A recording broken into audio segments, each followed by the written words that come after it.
Buenas a todos, bienvenidos a La Voz del Norte, bienvenidos a un nuevo episodio. Y hasta el día de hoy, este es el número 15. Los numerosos invitados que han acudido aquí, yo creo que estaréis de acuerdo conmigo en que la mayoría pertenecían a la rama de ciencias humanas y ciencias sociales. Yo creo que hoy es hora de cambio, creo que es hora de que venga alguien de la rama de ciencias científicas. Presento a Juanjo, biotecnólogo. Hola, ¿qué tal? ¿Cómo estás? Bien, bien. Es mi primer podcast, así que contento. ¿Contento? ¿Nervioso? Contento. Bueno, un poco. Bueno, ya a medida que vayas hablando ya verás que te sueltas y te olvidas de la cámara, que al final, bueno, como todos los que me van a pasar por aquí. Y espero que lo disfrutes y ya lo estoy disfrutando. Los que nos oigan pues también lo disfruten o saquen conclusiones o les pase el rato. Espero ¿no? que sí, espero que sí. Bueno, como dije, eres biotecnólogo. Efectivamente. Primera pregunta muy concisa y muy fácil. ¿Qué es la biotecnología exactamente? Pues porque mira, yo no sé muy bien qué es exactamente. Sé que es la biología y la tecnología, pero no sé qué es la biotecnología. Pues mira, la biotecnología, en pocas palabras, es el uso de seres vivos o de parte de ellos, ¿vale?, para la generación de bienes y servicios. Y de productos también. Entonces, esta definición, que es así un poco abstracta, consiste en, de alguna manera, aprovecharnos de partes de seres vivos o de modificarlos para que hagan tareas específicas, normalmente complejas, que son de valor para la sociedad. Por poner un ejemplo, productos biotecnológicos. La mayoría de fármacos o modificaciones de los fármacos existentes se producen en bioreactores con bacterias específicas que hacen un conjunto de reacciones que, si fueran químicas, muchas veces pues tendrías que hacerlo en 20 pasos, reacciones muy complejas, y las bacterias, pues por cómo funcionan ellas, son capaces de hacerlo y de integrarlo y de que sea mucho más rentable económicamente, ¿no? Porque la biotecnología tiene también esta integración de la biología con la ingeniería. Entonces es muy productiva. Y bueno, biotecnología realmente, yo creo que los primeros ejemplos de la historia de biotecnología son la cerveza, el yogur, Y eso remontamos a cuántos años atrás.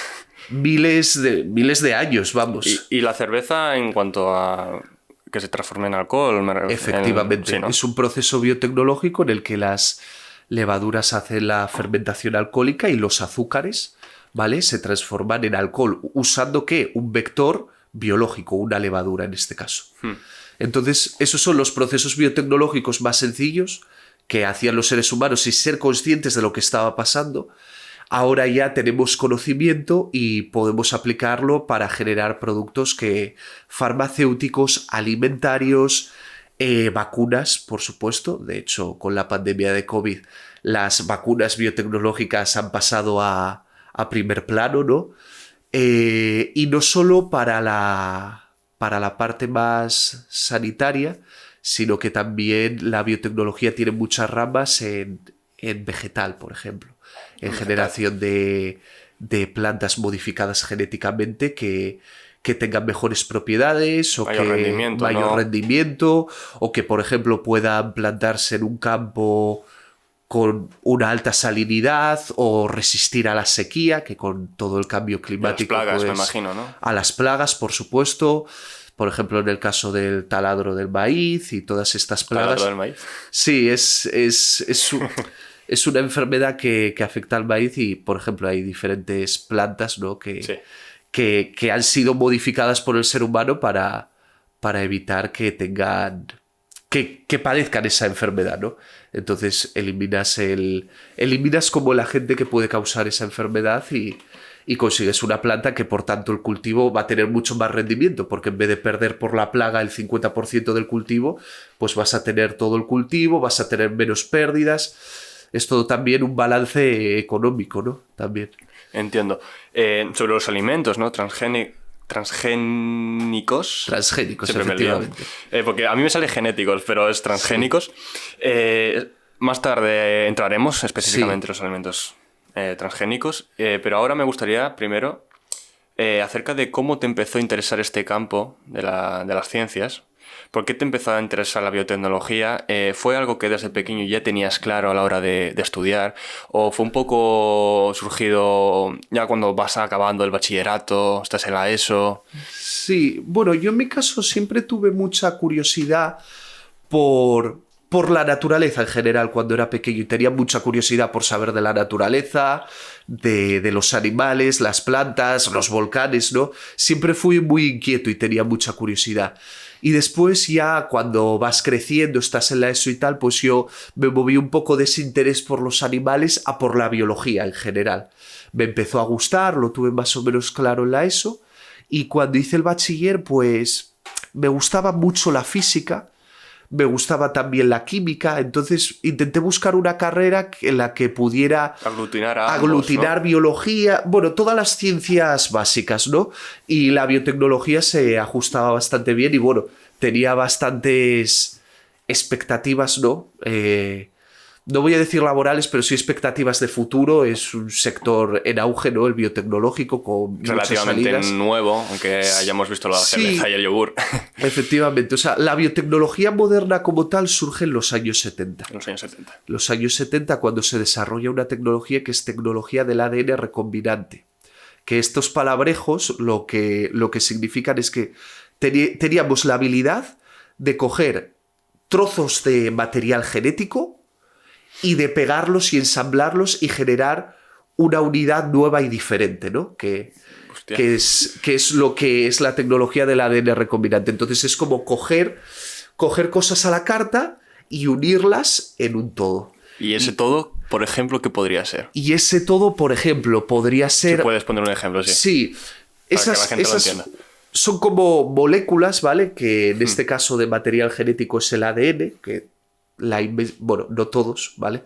Porque algún científico me daría detrás de las orejas, pero el ADN es el material genético de la mayoría de partes de seres vivos. Entonces tú, por ejemplo, puedes coger una proteína que da fluorescencia, se la metes a una bacteria o incluso a un animal y cuando ese trozo de material genético se expresa, es decir, es una especie de activación, ¿vale? Para que, a grosso modo, pues vas a ver que una bacteria que no era fluorescente de pronto lo es. Y os podéis imaginar que una cosa tan trivial como la fluorescencia puede ser que produzca una vacuna, produzca una proteína, que evite una plaga porque sea tóxico para la bacteria o incluso el animal o el insecto que se come la planta se muere porque literalmente es tóxico para él. Generar alimentos que tengan propiedades positivas, que estén enriquecidos, producción de vitaminas, un abanico inmenso de posibilidades. Y eso empezó en los 70 con esta tecnología que básicamente lo que consiste es cortar y pegar. Cortas y pegas, juntas y generas algo nuevo, ¿no? Pues muy interesante. Sí. De verdad.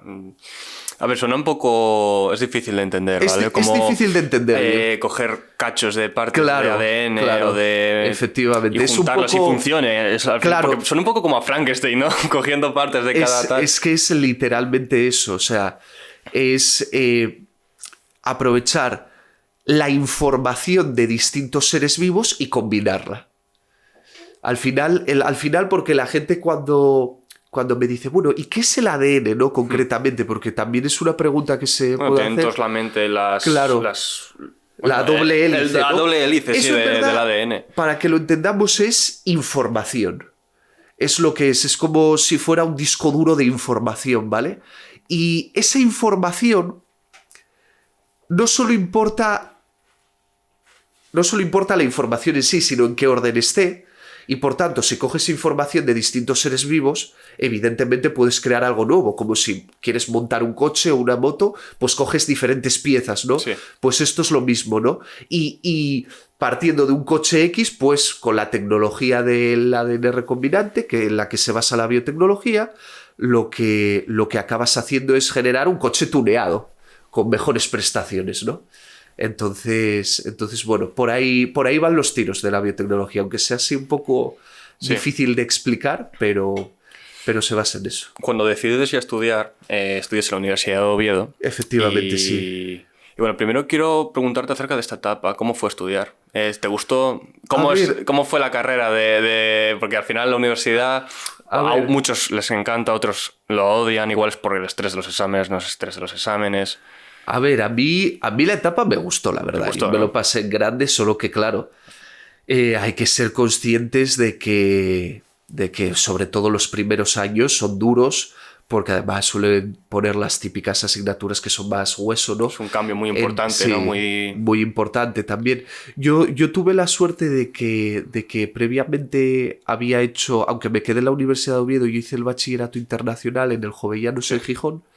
Entonces, por suerte, no me llevé tanto golpe cuando llegué a la universidad porque me lo había llevado antes, ¿sabes? Sí. O sea, yo tengo la teoría de que como que el esfuerzo o el tiempo que tienes que gastar, ¿vale? Lo vas a tener que gastar, da igual antes que después, ¿vale?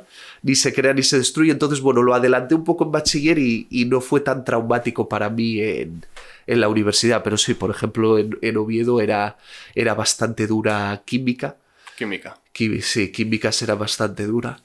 Pero en general tengo, la verdad, buen recuerdo de la mayoría de los profesores. La verdad que les preguntabas cualquier cosa y se implicaban, y en líneas generales pues estoy contento con la formación que recibí. Era muy amplia, muy general, tocamos todos los palos.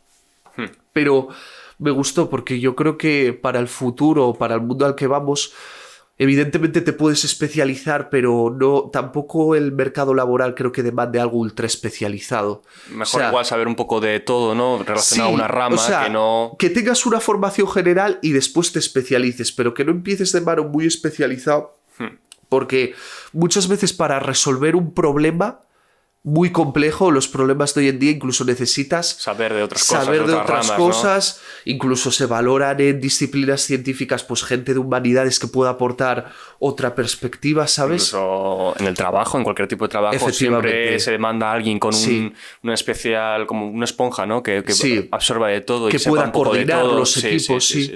Y ese es mi caso. Y, por ejemplo, los que nos formamos en biotecnología, yo creo que cumplimos bien ese perfil. Y también hay una parte que es, de hecho, en la que yo trabajo más ahora, que es, bueno, bioinformática, que básicamente, ¿vale? Es analizar datos biológicos, ¿no? Usando herramientas informáticas y estadísticas, sobre todo. Es que eso es lo que trabajo yo. No lo entiendo muy bien, lo de bioinformática y la diferencia con biotecnología. Pues mira, la bioinformática es básicamente cuando explotó todo esto de la tecnología y tal, del ADN recombinante que comentamos antes, al final eso al cabo de mucho tiempo acabó derivando en procesos de secuenciación, ¿no? Y la secuenciación es una tecnología que permitió generar inmensas cantidades de información de todos los seres vivos, de personas con enfermedades, de las diferentes células que nos integran. Entonces hay una cantidad hoy en día inmensa de información. Y para poder resumirla, procesarla, pues al final necesitas de máquinas, ¿no? ¿no? Y bueno, la bioinformática no deja de ser más que el uso de herramientas informáticas aplicadas a datos biológicos que, al ser un poco especiales de entender y no tener una lógica clásica, pues hay herramientas específicas que utilizamos, ¿no? Y forman esa rama. Y es, de hecho, a lo que yo me dedico actualmente. Interesante. Ya cuando acabaste estos estudios, diste conferencias en Atenas últimamente, creo recordar. Sí. Referente a lo que estás haciendo ahora, ¿no? Sí. Entiendo que es epigenética, si no me equivoco. Sí. Epigenética, efectivamente. Exactamente, ¿qué es la epigenética? ¿En qué estás trabajando ahora en tu laboratorio, no? Sí. Me gustaría que explicases un poco también con quién trabajas. Sí, mira, pues a ver, cuando yo siempre digo que la epigenética quiere decir por encima de la genética, ¿no? La traducción, ¿no? Del griego, creo que es. Entonces, básicamente nosotros tenemos un montón de información, ¿vale? Y esa información está empaquetada en las células. Entonces, para que os imaginéis, a lo mejor una molécula de ADN extendida en línea recta podría medir 3 metros, ¿vale? Toda la información que hay en una célula de nuestro organismo, ¿vale? Pero todo eso tiene que estar empaquetado en una célula microscópica, ¿vale? Entonces, para eso hay una serie de proteínas, ¿vale? Que lo envuelven como si fuera un ovillo. Sí.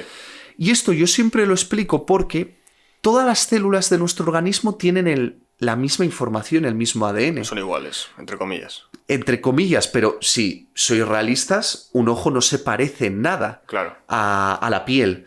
Y eso es por culpa de la epigenética, porque la epigenética es la que dicta qué capítulos del libro se tienen que leer y en qué orden. Entonces, hay una parte de la información que se activa, que se lee en las células de tu hígado, que no se lee y se activan otros capítulos en las células de tu cerebro, por ejemplo. O en las células de funcionamiento, ¿no? Efectivamente. Entonces, lo que determina la epigenética es el funcionamiento celular. Y tiene mucho peso en los seres complejos, en mamíferos, en plantas sobremanera, porque en plantas daros cuenta que una planta tiene que crecer y las plantas no se mueven, un árbol no se mueve. Entonces, si hay una helada, tiene que adaptarse a la helada rápidamente, si hay sequía, tiene que adaptarse a la sequía, y todo eso son mecanismos epigenéticos. Sí, mira, un ejemplo, una flor que busca el sol a la hora de crecer. ¿Cómo? Porque una flor no se puede mover, no tiene las capacidades que tienen seres como los humanos o los animales. Sí. ¿Cómo es que se va creciendo orientándose al sol? Bueno, en ese caso son más procesos hormonales, ¿vale? En los que básicamente las plantas, ¿vale? Tienen una serie de fotorreceptores, ¿vale? Entonces, esa orientación determina la liberación de unas sustancias, unas hormonas, que hacen que la planta, lo que ocurra, crezca más en la parte contraria, por ejemplo, al sol. Entonces, al crecer más la rama en la parte contraria, la planta, evidentemente, va inclinándose hacia ese lado, ¿vale? Entonces, al final, esos son mecanismos hormonales en base a receptores, que en el caso de las plantas es fundamental la detección de la luz, ¿no? Esos no son epigenéticos, pero son secundarios a los hormonales. Por ejemplo, regulaciones epigenéticas. Hay muchas plantas que florecen en primavera o que incluso florecen en invierno y que necesitan que la temperatura baje hasta cierto punto, ¿vale? Y después de la helada es cuando recuperan los niveles de temperatura y vuelven a florecer.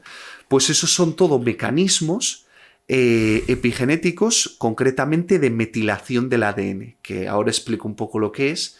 La metilación del ADN es como una marca, ¿vale? Un grupo metilo que se añade a las citosinas del ADN. En el ADN puede haber adenina, citosina, guanina y timina, pues a las citosinas. Y lo que hace, por ejemplo, es si tú tienes un gen y hay metilación en ese gen, pues ese gen no se activa, ¿vale? Entonces es un mecanismo epigenético con el que regulas las funciones que hace una planta o que hace un animal, o lo que os digo, que una célula haga una función y no otra. Y va un poco así, es como una especie de puzzle, ¿no?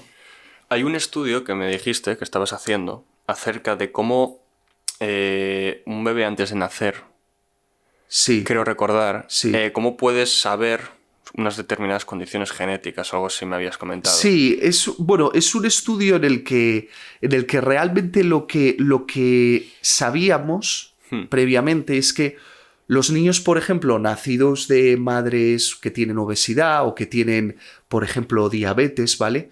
Pues tienen como una mayor tendencia a desarrollar patologías cardiometabólicas, ¿vale? Tanto en la infancia como en la etapa adulta, ¿vale? O sea que hay muchos estudios que confirmaban eso, pero no se sabía muy bien el por qué. O sea, era como una asociación, simplemente, una observación. Entonces nosotros lo que hicimos fue estudiar a una serie de niños, ¿vale? Durante el primer año de vida, y nosotros entendimos que la epigenética podía ser ese enlace, ¿no? Y estudiamos la metilación del ADN, esta marca que os acabo de explicar. Y en este estudio lo que descubrimos es que había como una serie de biomarcadores, es decir, había una serie de elementos que nos permitían distinguir a los niños que habían nacido de una madre con obesidad de niños que habían nacido de una madre con un peso normal. ¿Y qué elementos eran?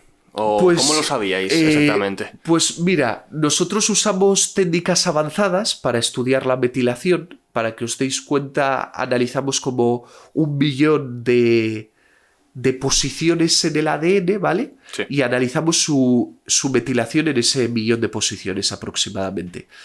Y después identificamos un pequeño set, debían de ser como unas 100, 200 modificaciones de ese orden, 200 posiciones que cambiaban de manera consistente. ¿Y a qué me refiero a que cambiaban de manera consistente? Pues que el niño nacía, tenía ese cambio, ¿no?, que lo distinguía, pero ese cambio a los 6 meses de vida se mantenía. Vale. Y al año de vida se mantenía, ¿vale? Era un cambio que era consistente. Nos interesaba detectar cambios consistentes, no cambios que el niño naciera y después desapareciera. Porque sí, entonces ese cambio no va a tener un efecto futuro, ¿vale? Y ese estudio fue relevante porque fue la primera vez que se descubrió estos cambios consistentes. Y además, concretamente y curiosamente, se concentraban en genes y en rutas que eran importantes para la obesidad. Por ejemplo, muchos de estos cambios se concentraban en transportadores de ácidos grasos, ¿vale? Y de grasas, al fin y al cabo. Entonces, como que todo tenía sentido y todo encajaba. Y lo importante que es el condicionamiento intrauterino, ¿no? Y cómo puede condicionar la vida futura. Otros estudios en esta vía, por ejemplo, hace mucho tiempo se detectaron también cambios de niños, por ejemplo, en África, que hay como 2 estaciones, ¿no? La estación seca y la estación lluviosa, ¿no? En África, ¿no? En África, sí.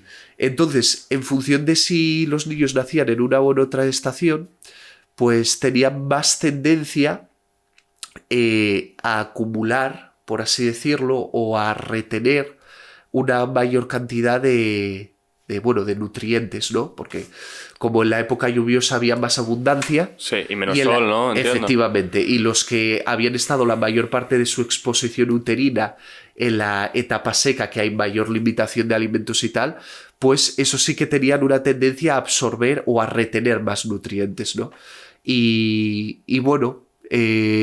hay muchos ejemplos así y la epigenética, pues, así como reflexión y sin entrar en detalles científicos muy, muy especializados, pues es el enlace entre el ambiente y las funciones de nuestro cuerpo y cómo nos adaptamos al ambiente respondemos, ¿no? Y cómo respondemos, sí. Al final es algo muy, muy interesante porque gracias a estos estudios podemos prever un poco cómo pueden ser bebés futuros. Efectivamente. Y cómo poner soluciones igual a algún problema que puedan tener.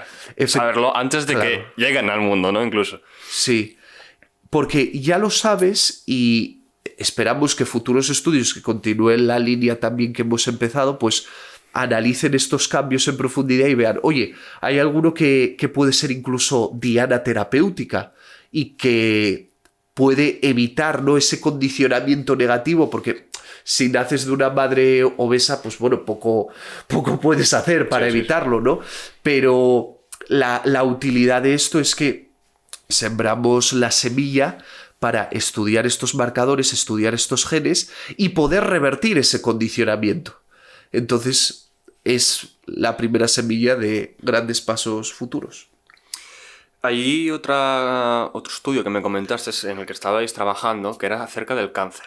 Sí, nosotros trabajamos mucho con... Me gustaría que me comentases un poco qué estáis estudiando exactamente, sí, lo que puede venir en un futuro, porque el cáncer al final es una de las enfermedades, no sé si es la más mortal en España, en el mundo, no lo sé, bueno, pero es una de las enfermedades que puede afectar a cualquier parte del cuerpo y que puede acabar con la vida de una persona. Sí. Entonces, me gustaría que me explicases un poco esos estudios vuestros. Sí. Pues mira, en nuestro laboratorio, que bueno, estamos en Oviedo al lado del hospital, es el laboratorio de epigenética del cáncer, que está liderado por Mario Fraga. Pues bueno, somos un grupo de investigadores que estudiamos la epigenética en el cáncer, ¿no? Y el cáncer, yo siempre digo que es una enfermedad en la cual lo único que hay en común, ¿vale?, entre todos los cánceres es que es como un crecimiento descontrolado, ¿no? Son células que empiezan a crecer descontroladamente sin responder a ninguna señal del cuerpo. y comprometen la vida, porque algo que crece descontroladamente, pues al final acaba afectando a las funciones de todo el cuerpo y si no se trata, pues lamentablemente acabas falleciendo, ¿no?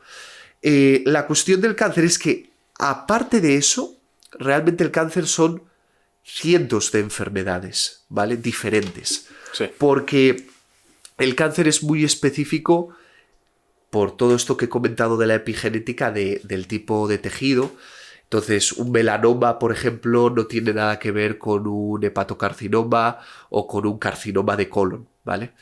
De hecho, en los últimos años se han avanzado en estudios moleculares en las que ya ni siquiera lo más adecuado es hablar, por ejemplo, de cáncer de colon o cáncer de piel.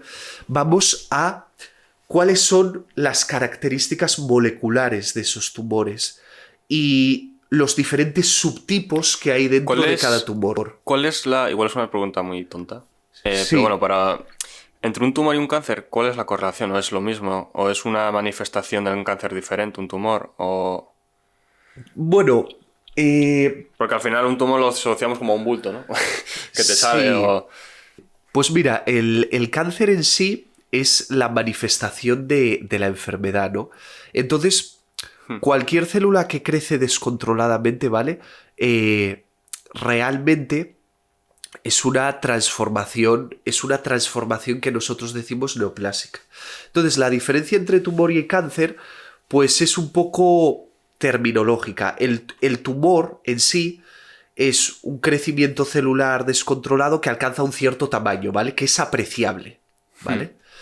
Y después, el cáncer es una enfermedad en sí, que es cuando el tumor es maligno, ¿vale? ¿A qué decimos cuando es maligno? Bueno, un tumor es maligno cuando tiene tendencia no solo a proliferar, sino a proliferar mucho y a invadir, ¿vale? Invadir otras partes y a invadir del cuerpo, otras ¿no? partes, Y sí. el benigno solo es en un lugar localizado. Sí, por ejemplo, un tumor benigno está localizado, no tiende a invadir, entonces si tú tienes se dice coloquialmente un bulto benigno, pues te quedas como aliviado, ¿no? Porque en teoría no tienes cáncer, ¿vale? Se extirpa y ya está. Se extirpa y ya está.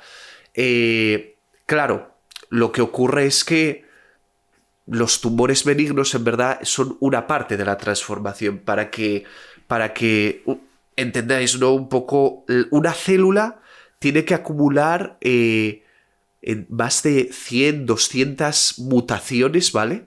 Para llegar a ser una célula totalmente maligna, cancerígena. Entonces es un proceso gradual de acumulación de cambios. Entonces un tumor benigno, un conjunto de células de ese tumor puede seguir adquiriendo cambios y pueden pasar o transformarse en maligno, ¿no? Entonces por eso siempre los tumores benignos se suelen extirpar, salvo que extirparlos, por ejemplo, acarrea una pérdida de calidad de vida muy grande porque es un órgano muy comprometido, ¿no? Pero bueno, en general, el cáncer en sí, bueno, los tumores pues son términos más clínicos, ¿no? Pero en biología es más un continuo. Es más un continuo. Y en investigación es un continuo, en verdad. Y entonces... Es que te corté con la pregunta esta. Sí. Estabas explicando un poco cómo era Sí. tu estudio respecto al cáncer en la epigenética, ¿no? Sí, pues mira, la epigenética en el cáncer concretamente está muy vinculada a procesos de metástasis, por ejemplo, porque al final... ¿Qué era la metástasis? La metástasis es que una célula de un tumor Sí.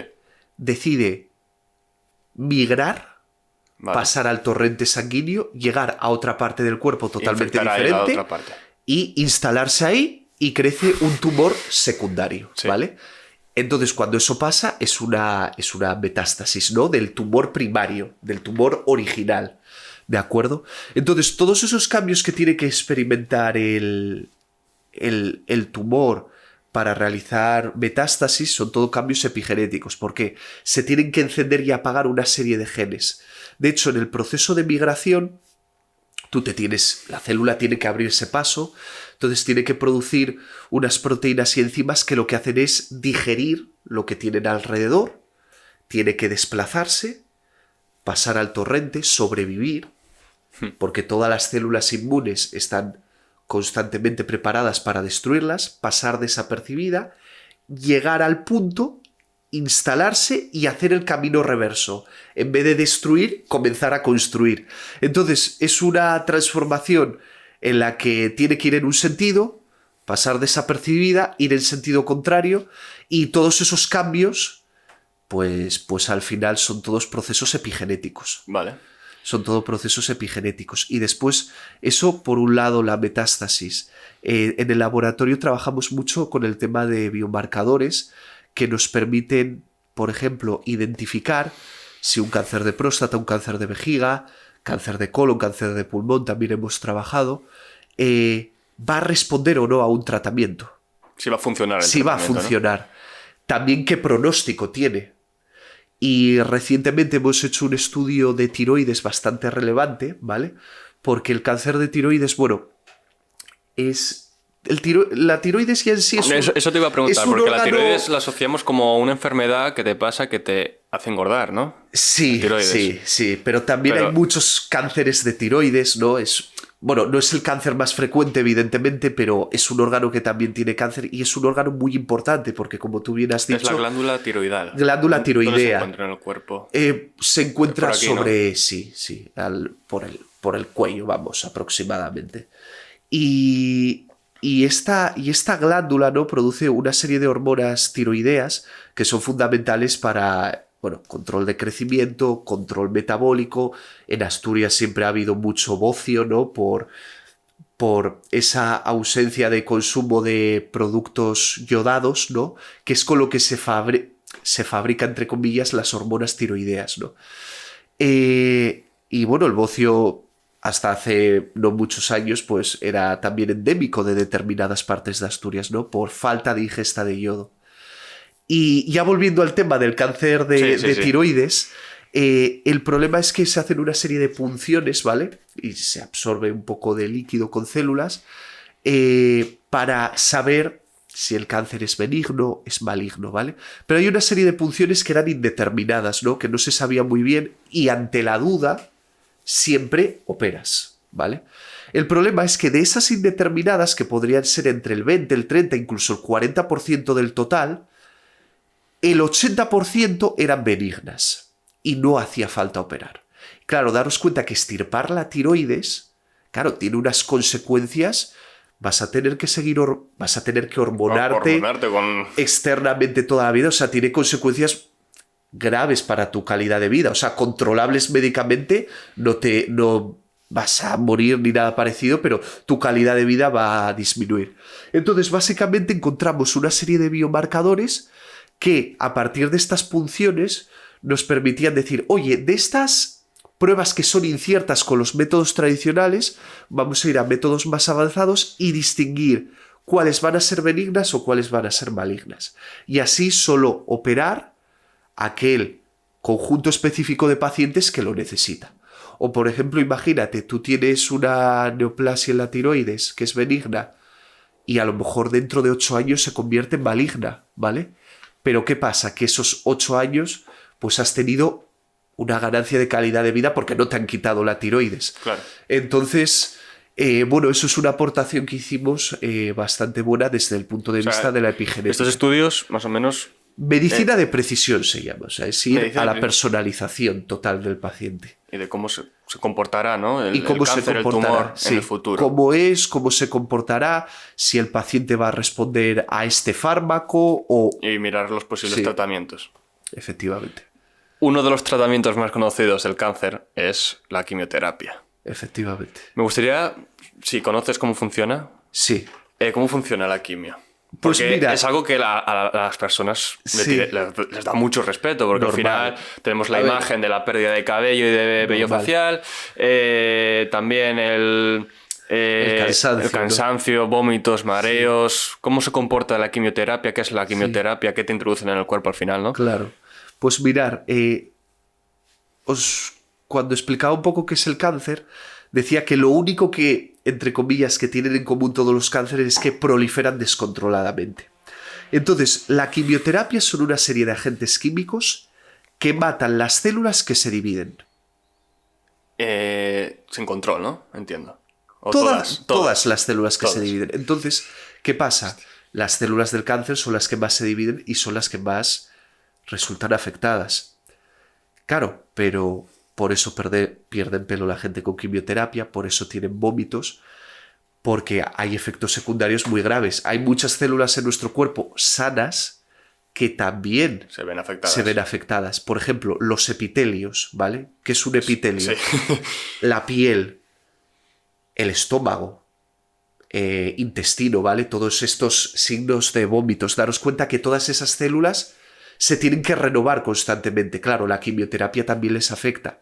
El pelo lo mismo, por eso hay caída del pelo en quimioterapia. Son todo las células que más proliferan, son las que se ven más afectadas, ¿no? por estos efectos. Y por eso tienes una sensación de cansancio tan acusada, porque realmente tus células no se están regenerando, tu cuerpo no se está regenerando, pero aunque sean matar moscas a cañonazos, es la única manera de controlar el tumor. Y bueno, me imagino que hay casos en que incluso con quimioterapia el paciente no responde, ¿no? Y eso es porque su cuerpo no reacciona a la quimio de la manera que debería ser, porque no matan las células cancerígenas a la velocidad que debería. El problema es que tú al final lo que estás haciendo es poner al tumor en un ambiente de presión selectiva. ¿Qué quiere decir esto? Que o te adaptas o mueres. Entonces, ¿el tumor qué hace? Pues el tumor tenemos que pensar que es como una ciudad, ¿vale? Vale. Entonces, cada célula del tumor es una persona. Entonces, van muriendo poco a poco con la quimioterapia. Es como si les fueras dando veneno. Pero hay una persona, una célula del tumor, que es resistente. ¿Por qué es resistente? Pues, por ejemplo, tiene transportadores que el tóxico entra en la célula, pero esos transportadores lo echan fuera. O recluta otras células sanas para que detoxifiquen por ella, la secuestra, por así decirlo. O incluso tiene una mutación, ¿vale?, que hace que el tóxico no actúe, porque el tóxico se tiene que juntar, imagínate, a una proteína, sí, muta, y entonces ya es resistente, ya no le afecta al tratamiento. ¿Y esta célula especial que es como la madre de todas, la reina? No, es una célula, una célula. ¿Qué pasa? Que esta puede seguir creciendo. Entonces lo que al final acaba pasando es que una ciudad que a lo mejor tenía 10 tipos de personas, pues acaba quedándose el resistente. Entonces, progresivamente estos tumores se van haciendo resistentes. Células cancerígenas resistentes. Y vosotros pensar que cada vez que se divide una célula tumoral, va acumulando también nuevos cambios. Entonces es como que se genera nuevo repertorio. Es un poco como las bacterias, ¿no? Que sí, a los medicamentos. Es que es el mismo. Es el mismo principio de presión selectiva. El mismo. Que las bacterias multiresistentes, que enfermedades infecciosas de todos los seres vivos, es lo que ocurre realmente, que hay una adaptación y hay una presión, y solo aquellos que consiguen adaptarse, ¿no?, pues son los que pueden proliferar en ese nicho. No tenía pensado preguntarte acerca de esto, pero como acaba de surgir, te voy a preguntar, no sé si andas al día de esto. El tema de las bacterias, la penicilina, sí, que poco a poco a los antibióticos se están volviendo cada vez más... Sí. Bueno, hay como lo llaman superbacterias o algo así, que son cada vez más resistentes a este tipo de medicamentos. ¿Y cómo ves tú un futuro sin... ¿Crees que saldrán nuevos medicamentos que consigan lidiar con estas bacterias? ¿O las bacterias cada vez van a ir más siendo... que no les afecten? Sí, a ver. ¿Cómo ves el futuro? Porque al final, como las bacterias vayan de por libre ya sin antibióticos, volvemos un poco al pasado. La cosa es bastante preocupante. Sí, ¿no? La verdad. Bastante preocupante porque, a ver, los seres humanos en general manipulamos el entorno, ¿vale? Pero, como digo yo, no somos tan inteligentes. Por ejemplo, la gente suele tener una idea preconcebida que no es real. Los antibióticos piensan, bueno, son productos farmacéuticos, no químicos, ¿no? El antibiótico, o el 80% de los antibióticos, son productos naturales. Los hongos, ¿no? Salían. Efectivamente, el hongo. Fleming. ¿Qué consiste esto? Pues básicamente hay una serie de bacterias, o hongos incluso, que producen estas sustancias para matar a sus competidores. ¿Por qué? Porque, por ejemplo, el suelo, hay una gran competición. De hecho, hay unas bacterias que son los streptomyces, que son los que producen la mayor cantidad de antibióticos, ¿vale? De antibióticos y también de productos bioactivos en general, ¿vale? Y bueno, con biotecnología podemos generar nuevos productos, lo que digo, combinando, pues, trozos de ADN de diferentes cepas para generar nuevos antibióticos, pero al final son combinaciones o cosas reinventadas de lo que ya es existente. El descubrimiento de nuevos antibióticos va en picado, porque... Hacia abajo, ¿no? Sí, va en picado para mal. Cada vez se descubren menos o los pocos que se descubren se reservan para terapias de último término, que se llama, que son antibióticos que no se usan generalmente y que se dejan para cuando aparezca esta bacteria multiresistente, ¿vale?, poder aplicarlos.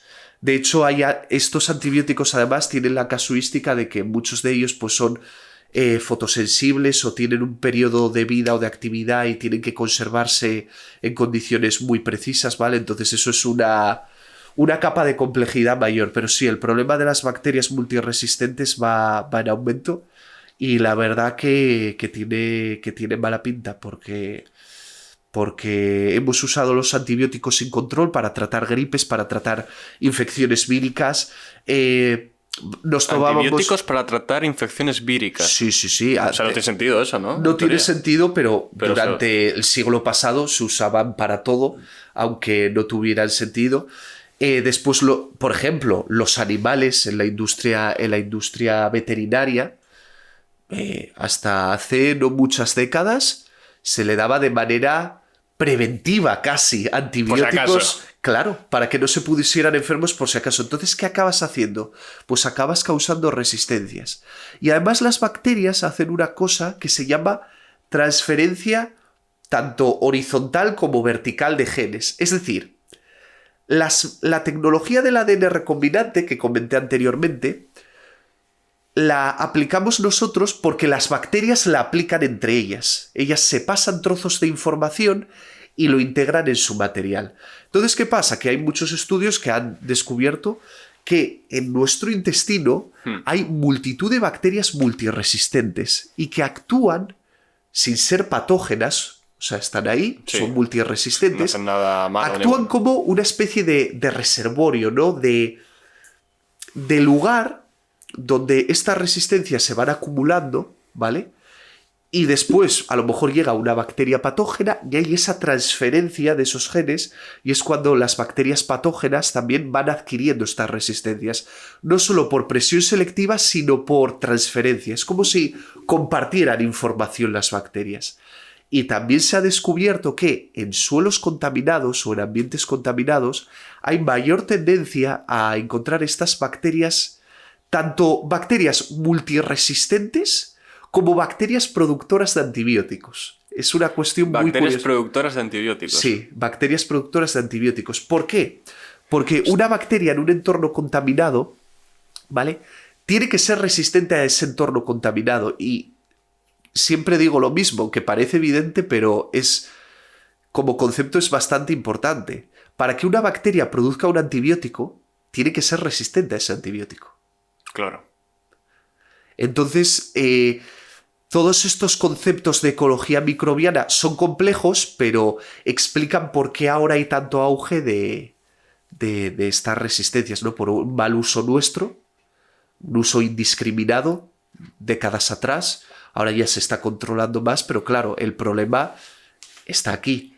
Pero aunque se haga un uso ahora ya más comedido, más controlado, al final las bacterias van a ir poco a poco acostumbrándose y evolucionando, ¿no? Para ser resistentes. O sea, también tenemos que darnos cuenta que las bacterias... Hay muchos seres humanos, pero no somos el centro de la biosfera, ¿no? Efectivamente, aunque lo pensemos. Aunque lo pensemos. Entonces, las bacterias al final, lo que te digo, el 99% de las bacterias producen estos compuestos no para nosotros, sino para, en este trozo de suelo específico donde estoy, poder vivir tranquila, ¿no? Poder crecer, poder desarrollarme, ¿no? Entonces, aunque el problema de las bacterias multiresistentes pueda ir a más y aunque lo controlemos y aunque haya la presión selectiva, yo también creo que si hacemos unas buenas pautas de consumo, si reservamos los pocos nuevos antibióticos que vayan surgiendo para casos extraordinariamente graves y si hacemos un uso con responsabilidad, yo creo que la dinámica puede al menos estabilizarse o controlarse. ¿Que eso acabe pasando? No lo sé, al final hay muchos intereses.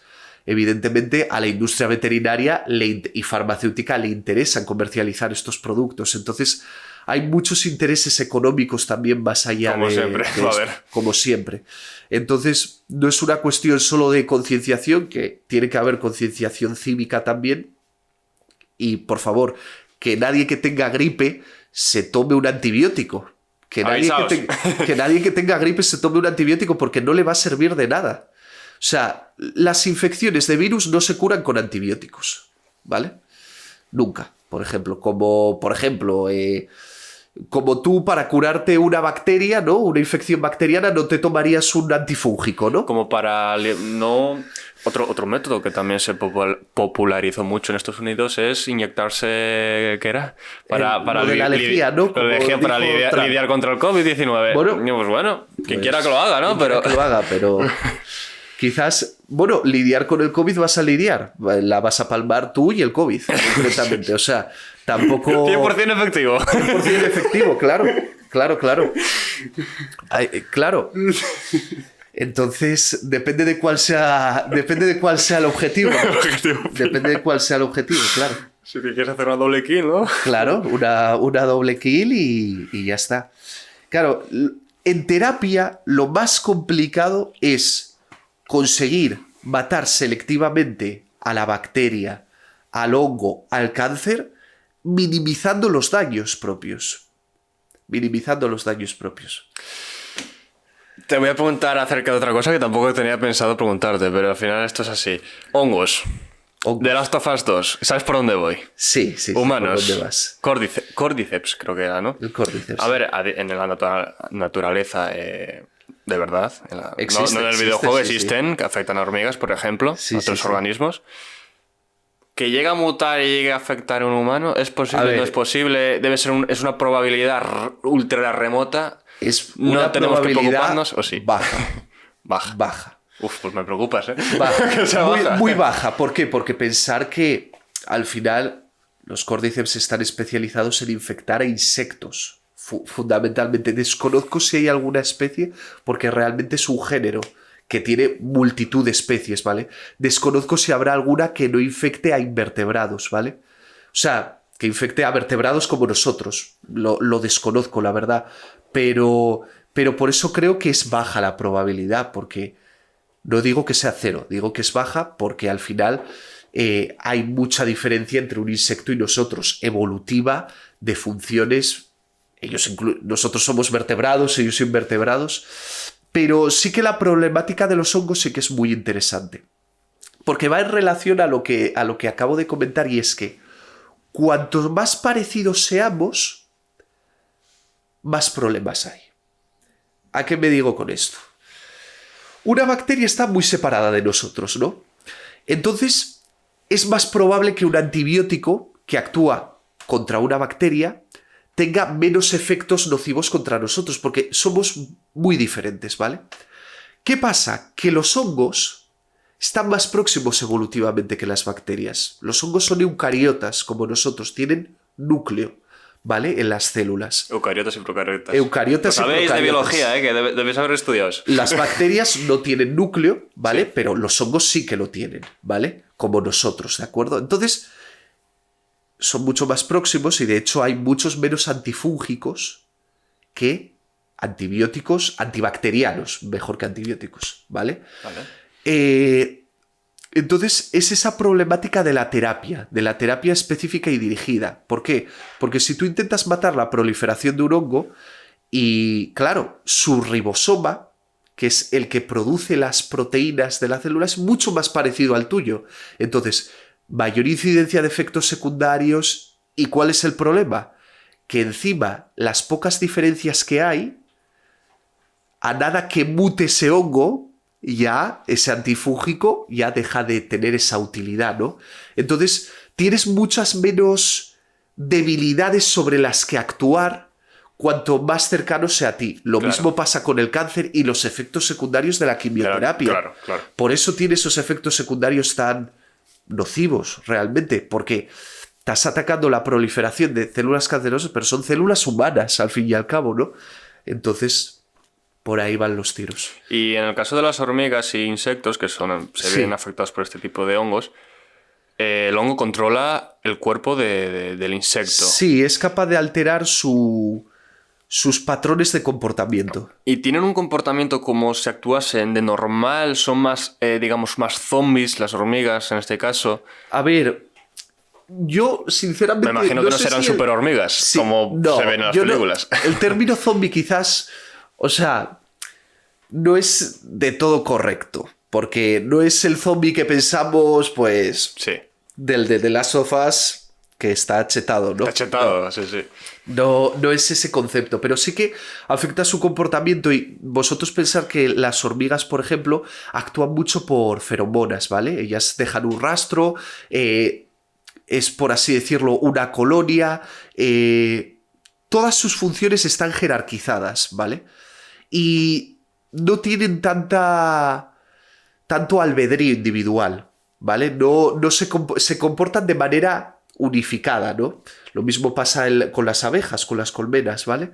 Entonces, lo que hace es como desconectar todos estos mecanismos, ¿vale? Y forzar, por ejemplo, a que una hormiga, en este caso con sus mandíbulas, se pega a una hoja y quede ahí. Y se quede ahí, por ejemplo, o tenga comportamientos que sí que pueden ser más agresivos simplemente para transmitir el hongo a más hormigas. Eso ya depende de la especie. Cada especie tiene su estrategia. De hecho, probablemente haya Cordyceps que no generen hormigas zombies o que ni siquiera se dirijan a hormigas, se dirijan a otro tipo de insectos, ¿vale? Entonces, depende también mucho a qué especie infecten, porque hay a lo mejor hongos que son específicos de una especie de hormiga y no de otra. Hay mucha selectividad. Y mira, hablando de hormigas, hay una cosa muy interesante, que hay como una especie de hormigas que tienen como una cavidad, ¿vale? Que está especialmente diseñada para guardar streptomyces, bacterias, ¿vale? Y esas bacterias les producen antibióticos y antifúngicos.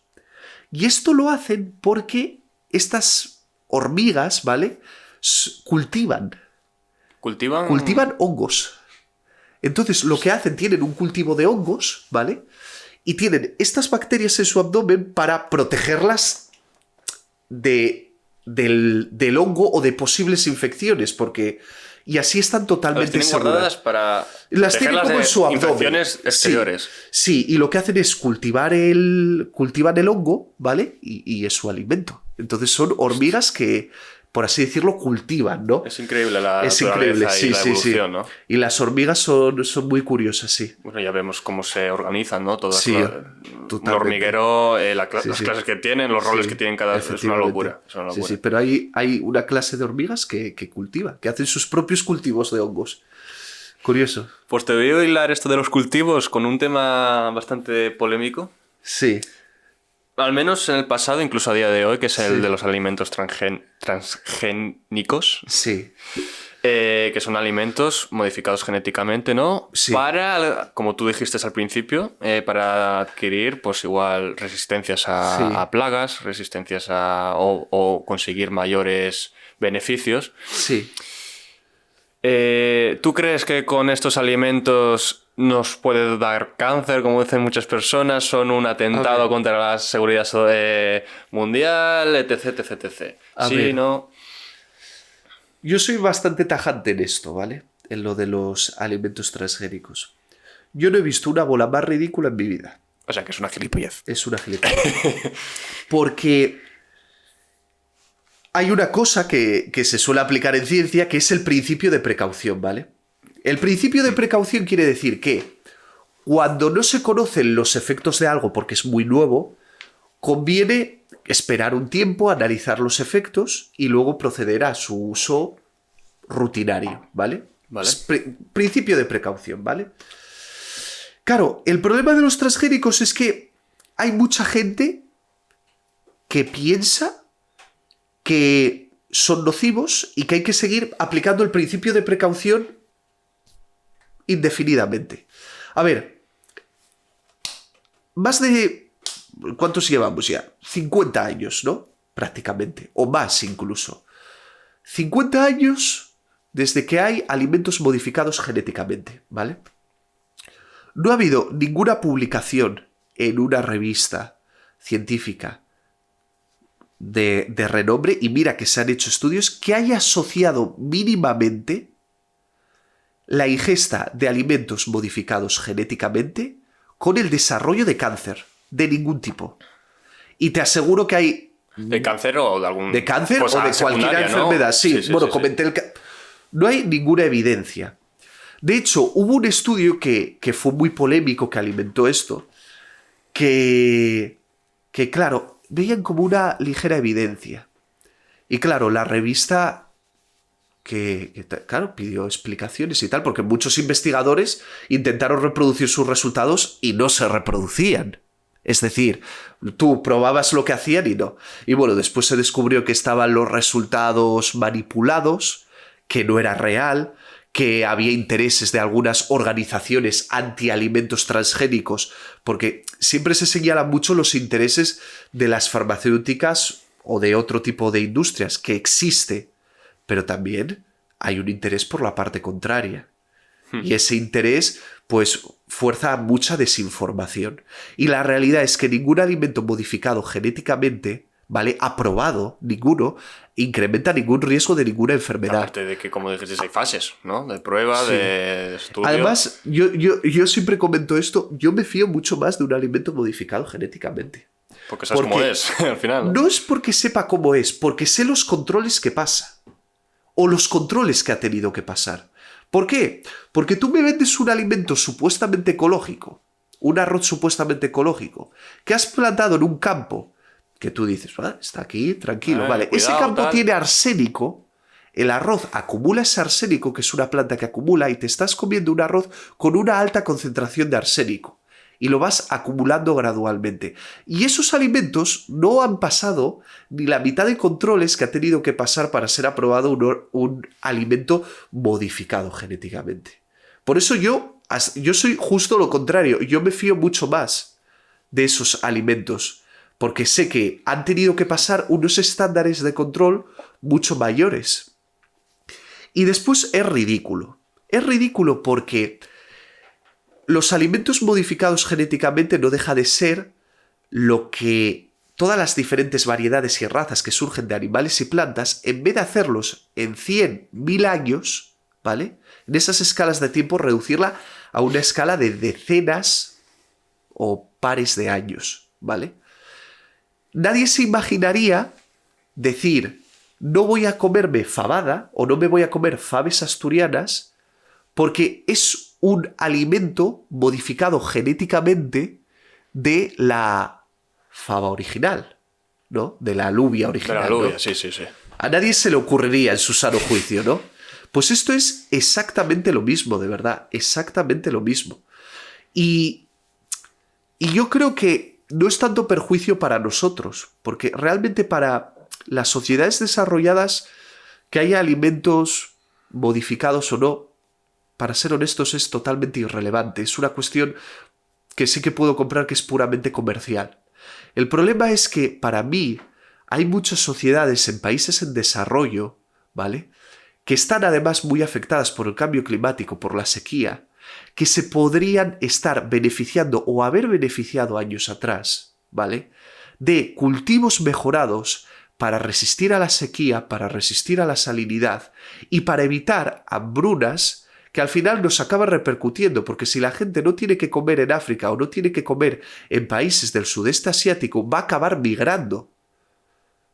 Y al final nos estamos pegando disparos en nuestro propio pie, literalmente. Porque utilizar algo que pueda ayudar a todo el mundo, al final, ¿no? Los alimentos modificados genéticamente, que hay muchas clases, hay alimentos modificados ahora con tecnología CRISPR, hay alimentos transgénicos que coges un gen de otro ser vivo, pero no pueden generar un efecto nocivo más allá del esperable. Y me explico. Tú si haces un alimento transgénico con una toxina, ese alimento va a ser tóxico, ¿vale? Pero por la toxina, no porque sea transgénico. Si tú haces un alimento modificado que incorpora producción de vitamina, ese alimento va a pasar a tener más vitamina, sí, claro. ¿vale? Y aunque hubiera algún efecto insospechado, indeseado, se hacen las pruebas. Un alimento transgénico, pues a lo mejor tiene que pasar 10, 15, 20 años para que se apruebe. Entonces, por eso yo me fío un más. estudio y después detrás. Y después está esta teoría ya totalmente random, porque es totalmente random, Sí. que si te comes un alimento transgénico, se te pasa el transgen a tu cuerpo. ¿Cómo? O sea, que esto es lo que dicen muchos conspiranoicos, que el gen, ese que tú le metes, después pasa a tu cuerpo y te conviertes tú en un transgénico, tú. Sí, sí, esto es un poco conspiranoico, como lo de las vacunas, que O sea, también que podemos... si me como un tomate con una vitamina... Eso muchos conspiranoicos lo dicen. Y que le hayan metido un tipo de vitamina y yo me como ese tomate, esa vitamina, según No, lo que dicen. ese gen se te pasa para adentro y entonces te conviertes en un transgénico y bueno, malísimo, ¿no? Y eso tiene cero... Igual soy reptiliano, entonces. O sea, Claro, igual va por ahí eso además tiene cero sentido porque tú no te comes una patata y te conviertes en patata, ¿vale? No funciona así la biología, ¿vale? No funciona así. Porque no puede funcionar así. Tú además ingieres un alimento y tú... Es como si tuvieras un edificio y te quedas solo con los ladrillos y después usas esos ladrillos para construir tu propio edificio. Eso es lo que consiste la alimentación, la nutrición, la digestión. No consiste en más. Si cualquier ser vivo en el que entráramos en contacto nos pasara sus genes, no existiríamos. No, como Spiderman, ¿no? Te muerde la araña y te vas a Pero no existiríamos, imagínate. No existiríamos. No existiríamos. Claro. No podríamos vivir, nuestra existencia sería incompatible si empezamos a absorber genes del aire, ¿no? Entonces bueno, yo en eso soy muy tajante. Y vuelvo a repetir, ni ganamos ni perdemos comiendo nosotros alimentos modificados genéticamente. ¿Lo traen en las tiendas? Tipo, este alimento es transgénico. Bueno, no lo ponen... O no, es que no me fijo yo, pero bueno, pues... Yo la verdad no soy experto en etiquetado, ¿eh? No lo tengo muy claro y a lo mejor me estoy equivocando, ¿eh? Pero a lo mejor ponen algún tipo de alimento modificado o algo así. Como ponen alimentos veganos, por ejemplo, siempre lo ponen sí, en la etiqueta, este es vegano. Sí, yo creo que si tienen algún componente, por ejemplo, el maíz, creo que está bastante... O sea, el maíz sí que está aprobado. Pues a lo mejor te ponen... maíz modificado, o sea, tampoco te ponen la palabra directa transgénico, siempre usan un eufemismo, ¿no? Sí. No sé qué eufemismos concretos, así que no estoy 100% seguro, pero algo como alimento modificado o por ahí irán los tiros, pero ya te digo que yo no he visto ninguna etiqueta nunca que pongan directamente transgénico, ¿vale? Usan otro tipo de... porque está mal visto. Sinónimos, ¿no? Supongo. Sí. Sí, de eufemismos, yo creo. Vamos a pasar en relación a esto, de alimentos, sí. vamos a pasar a un tema igual más delicado, igual más ético, que es el de modificar organismos más complejos como pueden ser animales, incluso humanos. Sí. No sé cómo ves esto, porque, claro, hay gente que lo ve un poco insulto, ¿no? A la ética de no puedes coger genes de un animal o pues ponérselos a otro. Sí. Porque me imagino que hay usos de la biotecnología en esto para arreglar problemas humanos, hormonales, todo este tipo de cosas. No sé qué opinas, si tienes una opinión. Sí, a ver, o sea, a nivel ético, la modificación genética en humanos no está permitida. Ni tampoco creo que deba estarlo. porque no es necesario para absolutamente nada. Hubo mucha polémica en China cuando fue el caso, creo, de estas dos niñas a las que un científico creo que eh, modificó unos receptores de sus células, ¿vale? Para que no contrajeran el VIH, ¿vale? Y generó mucha polémica, ¿vale? Porque creo que su madre tenía VIH y sabéis que se puede transferir el VIH de la madre al hijo, creo que en el proceso del parto, ¿vale? Y bueno, hizo esto que además era totalmente innecesario porque hay maneras de evitar esa transferencia sin necesidad de hacer esto. Y fue un caso bastante sonado y evidentemente éticamente... Vamos a ver, cualquier modificación genética tiene que cumplir a un propósito que mejore la vida de las personas a través de la creación de productos y servicios, no a través de la modificación del ser humano. Y creo que eso es un tema muy importante en el que la biotecnología hace hincapié. Nosotros modificamos o tomamos partes de seres vivos para generar productos y servicios para el ser humano, no para hacer una especie de mejora racial, ni para ser más inteligentes. No. Es que eso no es el kit de la cuestión. El kit de la cuestión es intentar, en la medida de lo posible, generar una mejor calidad de vida, ¿vale? Aportando cosas nuevas, no modificando las que ya hay. No necesitas modificar un ser humano para vivir bien. Al final ¿entiendes? Es complejo ya de por sí, ¿no? Es complejo ya de por sí. Y no es bueno, porque yo creo que también si... Claro, tú imagínate, en el caso del cáncer, ¿no? Tú imagínate que hay 10 células.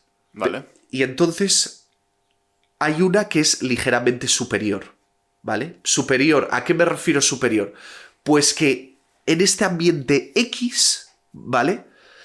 Se comporta ligeramente mejor que las otras. Por tanto, está en mayoría, ¿vale?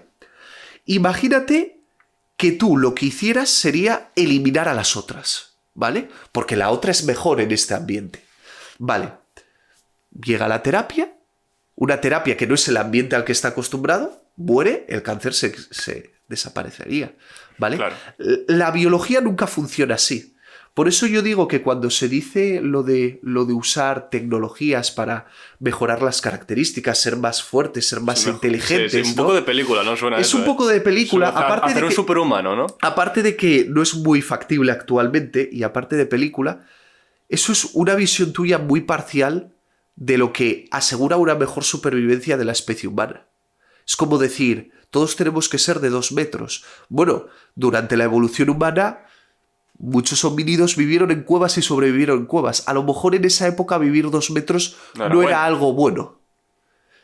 Es un ejemplo tonto el que estoy poniendo, ¿no? Pero la diversidad, todas las especies son diversas porque con eso aseguran su supervivencia. Su supervivencia. Entonces, además, todos estos de mejorar el ser humano tal, es un error. Ponerte los ojos azules, ser altísimo, estar mamado tal... aparte de que es un poco entelequia, no lleva a ningún lado, tampoco te asegura una mejor supervivencia ni que... Y la realidad de la inteligencia humana es que tengas mayor, menor, peor capacidad, ¿vale? La realidad es que es mucho más determinante los factores educativos y la formación que recibas que no tu precondicionamiento genético. O sea, lo que vives... En la cuestión de la formación, de la educación, es mucho más relevante que lo que te condiciones de manera genética, ¿no? Entonces, además es un poco como matar moscas a cañonazos. Sí. No le veo tampoco una utilidad práctica. Ni intentando ponerme de abogado del diablo, ¿sabes? De decir, bueno, mejoro la raza humana así. Es que no le veo la utilidad práctica, porque lo realmente importante es... esos humanos mejorados súper inteligentes, pues lo importante es qué formación les das después, no que sean súper inteligentes de partida. Eso tiene 0 valor. Y súper fuertes sí, a ver, pueden estar, como dices tú, mamaos, pero vamos, que yo sepa, si tú estás mamado, la flexibilidad empeora. Luego, ¿qué estamos valorando? Claro, ¿No? claro. ¿Qué estamos valorando? Es todo mucho más complejo y no... El futuro del ser humano es muy impredecible, ¿eh? Porque también Muy está cierto. la rama esta que piensa de juntar el ser humano con las máquinas. Sí, formar ¿Entiendes? cyborgs, ¿no? Sí, como cyborgs un poco. Bueno, ya se verá, ¿no? Me gustaría pasar a otro tema. También bastante que se está hablando en la actualidad, con la Agenda 2030, todo este tipo Sí. de medidas, ¿no? Y de acciones que se están tomando para más relacionado con el tema de los coches, ¿no? Los combustibles. El combustible Sí. fósil tradicional, que en teoría hay que cambiarlo. La impulsión del coche eléctrico. Y también el otro tipo de combustible opcional, un poquito más complementario, que se está impulsando, que es el de los biocombustibles. Sí. Y quiero preguntarte un poco de qué se compone un biocombustible. Los combustibles Sí. normales salen a través de más o menos del petróleo, ¿no? Los Sí. fósiles tradicionales, pero el biocombustible, A ver, hay... ¿qué es? Y Sí. para futuro, ¿es un sistema que puede ser rentable realmente para sustituir a los tradicionales? Y también si se puede complementar con el uso del coche eléctrico. Todo A esto. ver, un tema muy complejo, ¿eh? Sí, La sí, verdad. sí. A ver, los biocombustibles no deja de ser más que un vector energético, un combustible, al fin y al cabo, que se genera por medios biológicos, ¿vale? Entonces, todos los biocombustibles, ¿vale? Tienen la palabra bio delante, pero al final son los mismos. Biometano, biohidrógeno, bioetanol para por ejemplo, el que se mezcla, ¿no? Con la gasolina, ese porcentaje que hay que permite, pues bueno, reducir la huella del carbono y tal de los, de los combustibles tradicionales, ¿no? Pero yendo más al detalle, al final los biocombustibles aprovechan, ¿no? Procesos, como comentamos antes, de la cerveza, ¿no? Entonces, Sí. al final, muchos de ellos, por ejemplo, en el caso del biometano, no deja de ser, pues, un proceso en el que tú tienes una serie de desperdicios, ¿vale? Que tienen un valor para ti negativo, porque son desperdicios que tienes que tratar, y los revalorizas. Es decir, generas un vector energético que tiene un valor. ¿Cómo se hace eso? Pues en el caso del biometano, pues básicamente se hace teniendo materia orgánica desechable, por ejemplo, los desperdicios, purines y todo esto del ganado, ¿vale? En verdad tienen un montón de nutrientes, ¿vale? Tienen, por ejemplo, los purines están muy enriquecidos en nitrógeno, ¿no? Y en otras sustancias. Eso puede ser aprovechado por otras bacterias para crecer, no por nosotros, pero sí por otras bacterias esos desperdicios. Y lo que intenta la biotecnología es forzar procesos para que se produzcan fermentaciones, ¿vale? En ausencia de oxígeno, que en este caso, por ejemplo, produzcan metano, ¿no? Y ese metano, el metano al fin y al cabo es como el gas natural y es un vector energético para calentar un hogar o para, en una granja, por ejemplo, reducir la huella de esa granja porque parte de la factura de la luz a lo mejor lo obtienes quemando el metano, ¿no? Y haces una revalorización. También, por ejemplo, las plantas de aguas residuales en esta vía están intentando hacer algo parecido, porque las aguas residuales es un montón de desperdicio, ¿no? Que llega ahí y hay una serie de bacterias que en unos reactores biológicos abiertos al aire van liberando CO2 y CO2, nitrógeno y otra serie de componentes, por eso huelen tan mal, ¿no? Y al final generan un agua limpia porque tratan toda la materia orgánica que hay. Pues eso también se están intentando hacer proyectos pilotos para aprovechar todo eso para, en cierto modo, generar energía, ¿vale? De todos esos procesos. Pero ya volviendo al tema de los vectores energéticos, aparte del biometano está el biohidrógeno. El biohidrógeno es un proceso que actualmente está en desarrollo, ¿vale? Para mí falta mucha investigación para que sea comercialmente viable, al menos. Sí. ¿Y tú crees que al que lo invente le van a meter un tiro? Es que no me caen todas estas historias de gente que hace combustibles con agua y al creador a las semanas aparece muerto y todas esas cosas. A ver, que me hace gracia, o sea, el mundo del dinero para mí es mucho más sencillo, ¿no? Al final tú tienes el dinero, ya hace decenas de años se sabe que todos los magnates petroleros son muchos de ellos principales accionistas de eléctricas. O sea, ellos no van a perder cuota del mercado. El dinero siempre llama dinero, claro, y al final es simplemente una reinvención del status quo que ya hay, ¿no? Entonces, en el caso del biohidrógeno, yo creo que es que no se ha invertido lo suficiente, pero al final lo que se usan son algas que, en presencia de luz, ¿no? Lo que hacen es romper el agua en hidrógeno por un lado y oxígeno por otro.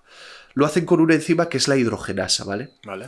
El problema de este proceso, por el que no es rentable, es que la hidrogenasa, que produce hidrógeno, se inactiva con oxígeno. Es un mecanismo que para el alga tiene mucho sentido. Si tú juntas hidrógeno con oxígeno, explota, ¿vale? El hidrógeno es algo altamente inflamable y que tiene que estar controlado en unas condiciones muy precisas para evitar esta clase de problemas, ¿vale? Y por eso es tan buen vector energético. Ahora se habla tanto del hidrógeno, porque tú el hidrógeno lo quemas y genera una cantidad de energía brutal. De hecho, el metano que comentamos antes, sí, no deja de ser CO2, ¿vale? O sea, la molécula de CO2 más varias moléculas de hidrógeno, ¿vale?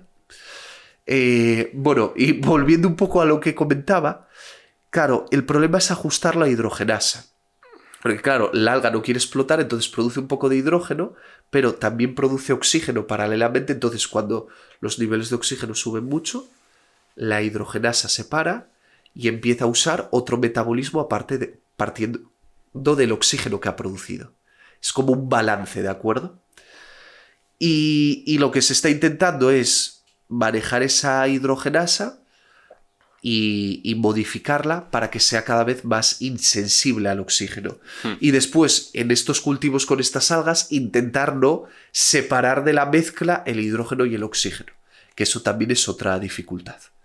Separarlos para evitar problemas industriales y sobre todo para tener la máxima pureza del hidrógeno que consigues. También se puede obtener no solo con algas con luz el hidrógeno, sino también con fermentaciones especiales, ¿vale? O con procesos anaeróbicos especiales también se puede conseguir. Derivando, por ejemplo, en vez de la producción a metano, a hidrógeno. Pero son procesos más especiales, que esos se están optimizando. Esto sí que está más avanzado para producir hidrógeno, por ejemplo, a partir de aguas residuales, que es lo que os comentaba, ¿vale? Hidrógeno o metano, dependiendo de por qué vía vayas a tirar. Ahora está más de moda el hidrógeno, entonces probablemente tiren más por ahí las vías. Pero falta mucha inversión, ¿no? Todavía para estas medidas. Yo creo que lo de revalorizar residuos hay mucha inversión hecha y hay mucho interés industrial, porque es algo que pasa de costarte dinero a ganar dinero. Claro. Entonces eso sí que está mucho más avanzado. Lo de crear combustibles de nuevo, por ejemplo, a partir de luz, pues claro, está la electrólisis tradicional, que tú metes electricidad al agua, ¿vale? Y con un proceso electrolítico obtienes, además de manera totalmente separada en cada electrodo, ¿no?, el hidrógeno por un lado y el oxígeno por otro. Entonces, bueno, al final ese tema, pues yo creo que sin necesidad de usar vectores biológicos se puede intentar solventar. Otra cuestión muy diferente es que se consiguiera que con estos procesos fotosintéticos fuera mucho más eficiente. Porque como digo yo, el mejor panel solar es una hoja de árbol. Es decir, tiene mucho menos pérdida de energía la luz que absorbe una hoja de un árbol que un panel solar. Aunque parezca increíble, es así. Entonces, si en un futuro mejora y se consigue una mayor rentabilidad, pues evidentemente se sustituiría, pero creo que queda un largo camino aún. ¿Y la cantidad de contaminación? ¿Habría contaminación? O sea, aunque sea una cantidad baja, ¿no habría? Bueno, sí, o sea, tú tienes que considerar la gente piensa que no habría ningún tipo de contaminación. No, tienes que considerar todo el ciclo también, porque A ver, es un proceso de ganancia, yo creo, neta. O sea, tienes que conseguir más energía de la que gastas, ¿vale? Entonces, partiendo de esa base, hay una parte de energía que gastas en el cultivo en mantenerlo a una temperatura estándar. Claro. Tienen que tener una serie de nutrientes, ¿vale? Para que el alga o la bacteria en cuestión pueda sobrevivir. Hay algas o bacterias que tienen ciclos concretos, entonces que a lo mejor solo producen el hidrógeno cuando están en condiciones de saturación. Entonces tienes que crecer primero el cultivo, se satura el reactor y es ahí cuando empieza a producir el hidrógeno, el metano, lo que sea, porque mientras crece no lo produce, porque está más preocupada en crecer que no en producir el metano, ¿no? Entonces hay muchos aspectos biológicos que son muy complejos y que dependen mucho de cada especie. Y que esos también hay que integrarlo como un gasto y como parte de la contaminación, ¿no? De todas maneras, a priori, tendrías que contar sobre todo los nutrientes, el azúcar que incorporas.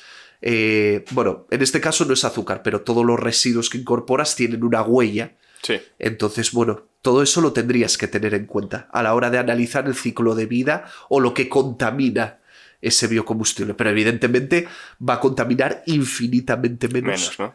Que... Es como mucha gente que se queja con los vehículos eléctricos, que dicen, vale, no contaminan, pero a la hora de fabricar las baterías de litio Eso es cierto, hay sí. una alta contaminación. Sí, eso es hay cierto. gente que dice que incluso más que su competidor, ¿no?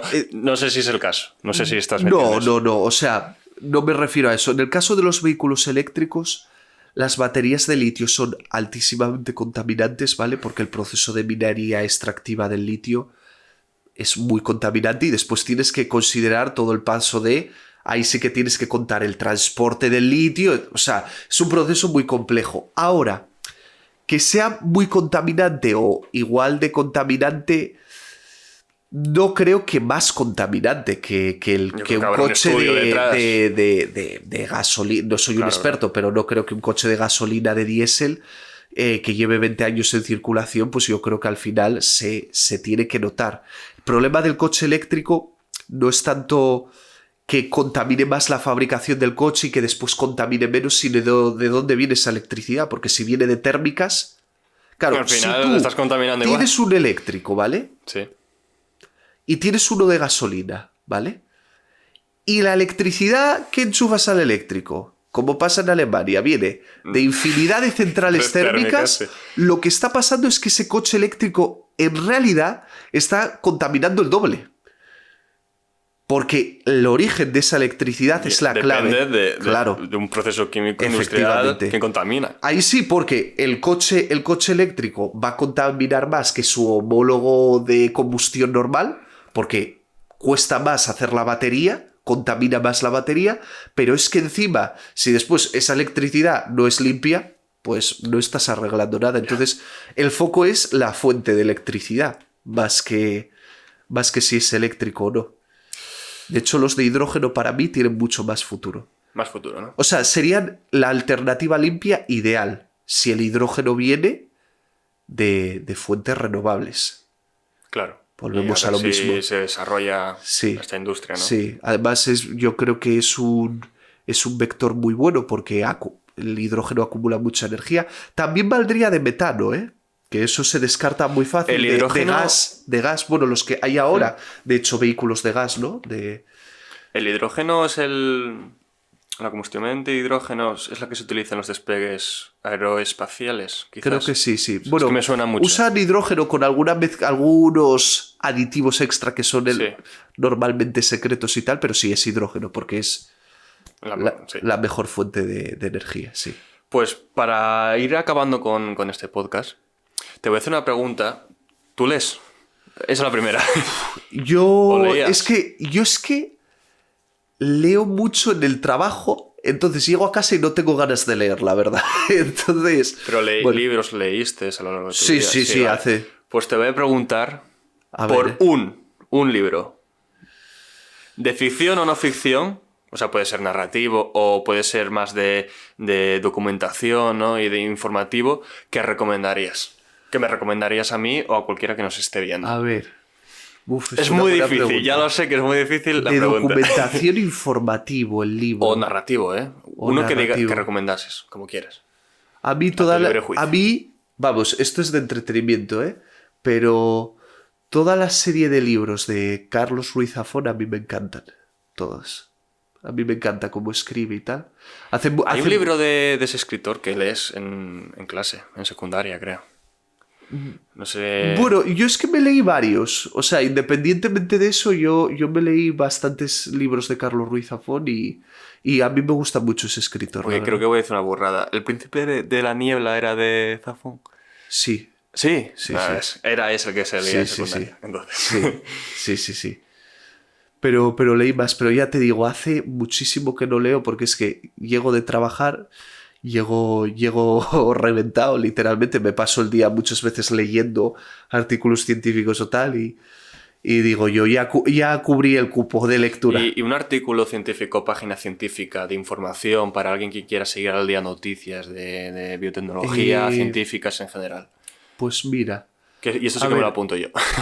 para seguir, por ejemplo, temas, por ejemplo, estos que hemos hablado de biocombustibles, de energía y tal, yo siempre recomiendo la página para informarte al menos del Departamento de Energía de los Estados Unidos. Trae información bastante actualizada, bastante bien y es bastante veraz y hacen investigación y bueno, es una buena página para el tema este de los biocombustibles.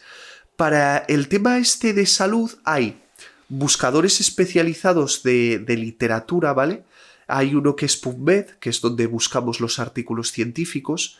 Y bueno, ahí lo que buscas es como hay muchas temáticas, buscas, por ejemplo, epigenética cáncer, ¿no? Y puedes buscar revisiones. Yo siempre, si quieres introducirte a un tema, yo te recomiendo que busques. La mayoría de la literatura está en inglés, así que es un poco más complicado, pero siempre que busques review de revistas de alto impacto científico, por ejemplo, revistas de Nature, de Cell, de Science, de Cancer Cell, también son muy buenas. Entonces, todas esas revistas están muy bien y que te leas una revisión de inmunoterapia, de epigenética del cáncer, del cáncer y cogiendo todo eso, pues aunque la mitad de lo que vas a leer no lo entiendas, vas poco a poco informándote, sí, Una palabra de que no los entiendas, avances. la buscas y ya Sí. sabes qué es. Y en esta revista siempre hay apartados que son de noticias en las que en un lenguaje más simple, pues explican las implicaciones de las investigaciones que van saliendo nuevas y bueno, lo que te digo, estas editoriales pues son de muy alto impacto científico y suelen ser investigaciones que generan mucho beneficio. Entonces, si alguien quiere informarse y le gusta leer en inglés, pues esas son las mejores, sí. Pues, ¿qué os ha parecido el podcast de hoy? La verdad que muchas gracias por No, venir a aquí, vosotros Juanjo. por contar conmigo. Espero que vuelvas. Hay muchos temas de los que se podría hablar Sí. más y extendidamente, pero bueno, por tiempo hoy ya vamos justos, así Sí. que espero que vuelvas, si quieres, algún Sí, día. yo encantado. Como tertuliano, como otra cara a cara, tú y yo. Comentar qué os ha parecido. Todas las páginas y revistas que has comentado, la gran mayoría estarán en la caja En de internet, comentarios. sí.